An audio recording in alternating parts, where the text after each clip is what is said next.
everyone, welcome to Nursing Next Live, your online digital Pathshala. Today we are here to discuss the DIY alert with me, Deepshikha, your scientific mentor. So in today's session, we will be discussing about some general pathology quiz.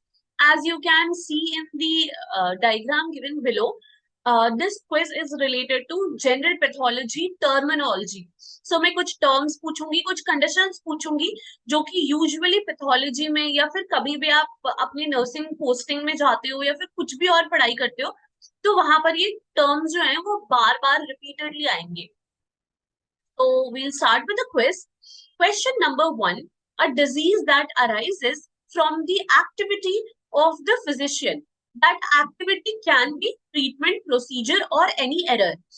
एक बार फिर से repeat कर देती हूँ question को. ऐसी कौन सी disease condition है जो पेशेंट को होगी due to any activity of physician या फिर हेल्थ केयर वर्कर.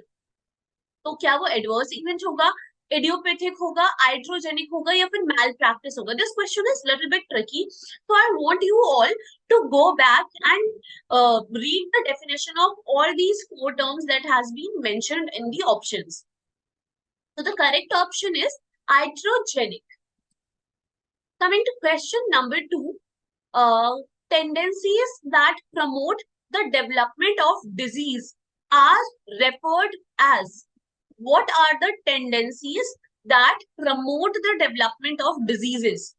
तो क्वेश्चन बहुत क्लियर आपसे पूछ रहा है. Options are risk factor, causal factor, underlying disease threats या फिर infectious agent.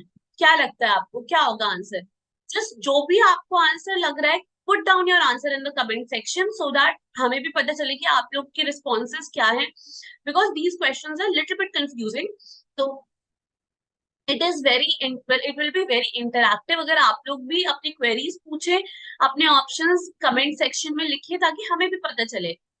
So I will just reveal the answer. The answer is risk factors. Question number 3. Carcinogens are an example of which of the following causal factors?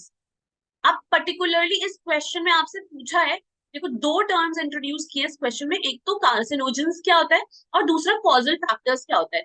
अब बोल रहे हैं कि carcinogen जो है are an example of which of the following causal factor. क्या वो causal factor indigenous है, एक्सर्जोनिक है, एक्सोजिनस है या फिर एंडोजिनस है? कौन सा वो फैक्टर हो सकते हैं कार्सिनोजेंस? तो कार्सिनोजेंस जो होते हैं क्या वो बाहर से आते हैं या फिर वो हमारे बॉडी के अंदर होते हैं, क्या होता है वो? तो ये जानना चाह रहे हैं. I would like all of you to write down your answers, whatever you think, in the comment section. तो the correct answer is exogenous, क्योंकि कार्सिनोजेंस जो होते हैं वो बाहर से हमारे बॉडी के अंदर आते हैं and then they mutate and form cancers. Question number 4. When a disease emerges suddenly but usually has a short duration, it is referred to as.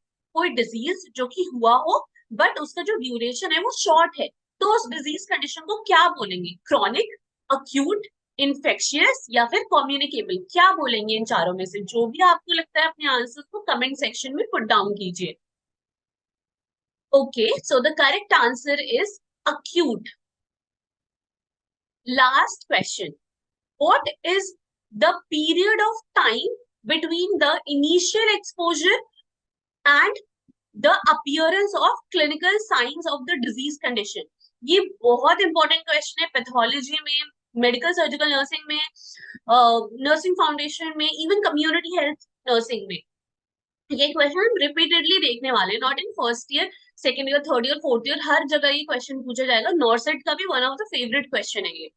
So, what is the time period between the initial exposure and the appearance of signs of the disease? कोई भी disease हो रही है तो आपको क्या लगता है कब वायरस एकदम एंटर हुआ होगा? क्योंकि वायरस एंटर करके तो थोड़ा सा लेटेड फेज में जाता है, उसके बाद फिर वो अपनी एक्टिविटी को जो है वो स्टार्ट करता है.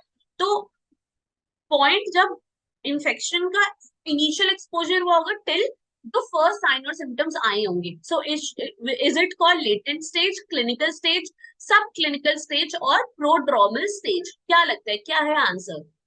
तो जो भी आपको लगता है आपके आंसर्स हैं कमेंट सेक्शन में जरूर लिखिए। मेरा वीडियो 2 मिनट पॉज पॉज कर दो, सोचो, कमेंट सेक्शन में लिखो और फिर आंसर देखो।